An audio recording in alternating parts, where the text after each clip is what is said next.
Morning guys. Now today we're going to be going ahead and begin building the subfloor for my van. My subfloor design is pretty simple. We're going to be using extruded polystyrene foam and plywood on top just to seal it all in. So this really shouldn't be too difficult of a job. Now the first thing we're going to do before we get started on any actual cutting is filling in all of these bolt holes that were left from when we removed the seats. It's just one little area that could lead to erosion over time with the subfloor. So if we take care of that now, it shouldn't be a problem for the future.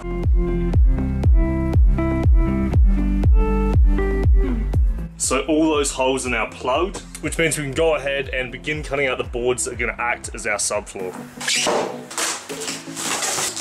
So for my subfloor, the main product that we're going to be using is called extruded polystyrene foam board, or XPS foam board if you're looking it up online. Now the reason we're using this on the floor is because it has an extremely high compaction rate. It's not going to bend, warp or snap if you use it correctly, and it provides a really strong base for you to build up on. That paired with its really high R rating for such a thin piece of material means that we're getting insulation and floor support in one product. I think it's fantastic. Now Bunnings does stock a similar brand of XPS foam, however I've ordered mine online from Foamex. The quality of the product's a lot better. They also ship anywhere in Australia, and factoring in shipping, it worked out the same price as if I went to Bunnings and got it off the shelf anyway. So I'm looking forward to seeing how the product turns out.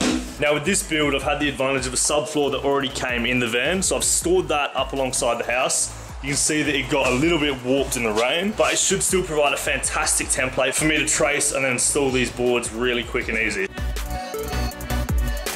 So laying it all out, we may have to use some offcuts and side pieces to fit in all those spaces, but I ordered based off the square meterage, so this should be the right amount to make that shape.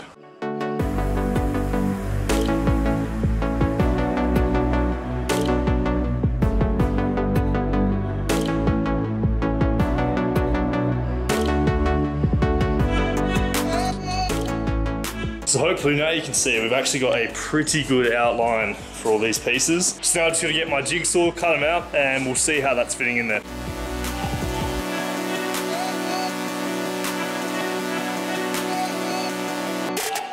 So now before we can lay the subfloor down, I just want to block out between these gaps a little bit just because they're a little too far for the subfloor to fit and still be structurally sound. The height between the bottom and the top of the rib is 12mm, so I've gone out and bought a large sheet of 12mm ply. I'm just going to rip down 50mm strips and glue them down to the bottom of the floor so we have a nice strong support to lay the subfloor down on.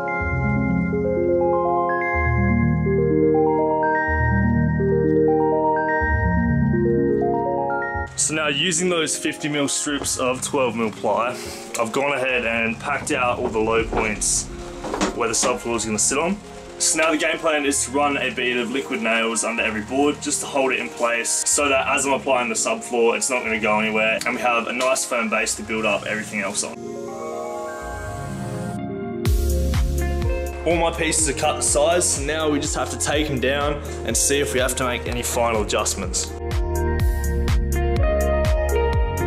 So we've now got all the pieces laid out in the van, and honestly that's come together pretty nice. The only bit I had to add was over here. There was an old footwall that the original subfloor hadn't cut out for. So I had to cut out a little extra piece, but luckily it's big enough that that should still be pretty solid through here. Now before I go ahead and seal that down, I'm just gonna cut my plywood layer, make sure that fits in there nice, and then I'm gonna join it all together at the same time just so I only have to use one set of weights. Now I'm gonna follow more or less the same process for the plywood, lay it all out, template over it with the original flooring, and then cut that to size.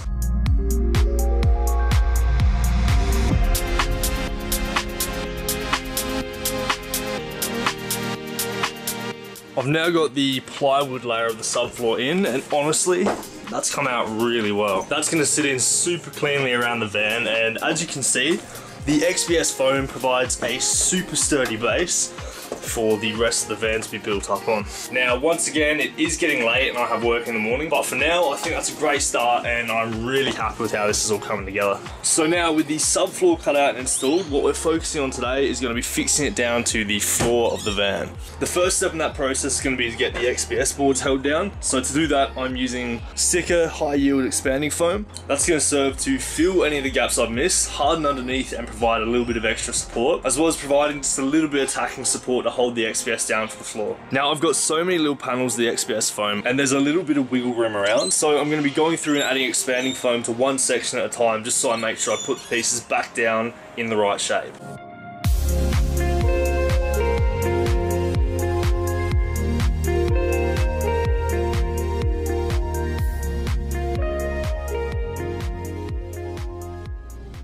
So that's all the expanding foam done. Now the only thing is that because it is expanding foam and the XPS board is so light, I am continually walking around and just making sure that that expanding foam hasn't pushed up the boards too high from level, and that it's not going to dry hard with a massive high spot somewhere. I've also come along this top edge here and filled that in with expanding foam because a fair bit of that lip there wasn't packed out. So now once that dries, that will give me a nice hard platform to support the edge, and I'll just go through and cut off all the excess. Just want to take a moment to appreciate this wicked sunset we're having.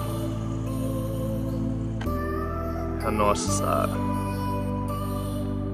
Working full time and doing this in my evenings can be pretty grueling, so it's important to take little moments to appreciate the nice parts.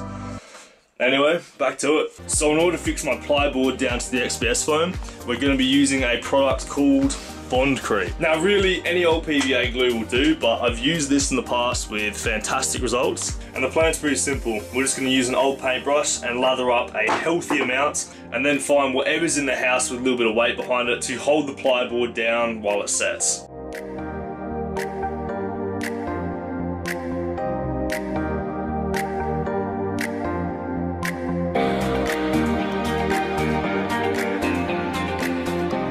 So the plywood now has a layer of BondCrete tacking it down to the XPS foam. So in order to keep it there and let it dry overnight, we're taking the kitchen sink approach, and I'm just getting everything that weighs anything substantial. I'm going to keep that on here overnight, so by the time I get up in the morning, this should be fully stuck down and finished. So I've grabbed enough weighted objects to hold down all the key points that we're lifting up a little bit.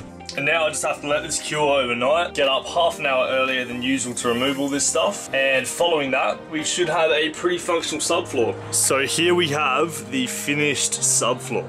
This thing has come out absolutely fantastic. You can see as I'm walking around on it, it's super stable. There's no real humps or divots in it, and it's gonna provide a really sturdy base to build up the rest of my van on. I really do think this is the perfect way to do a subfloor. The added bonus of insulating the floor as well will hopefully make a big difference in extreme weather, but it's just super sturdy and feels fantastic underfoot. Thanks for watching, guys. I hope this video could provide you with a little bit of value if you're having a go at your own subfloor. If you found the video useful, leave me a like to show your support for the channel, subscribe to follow along with the rest of my van build, and I will see you all on the next one.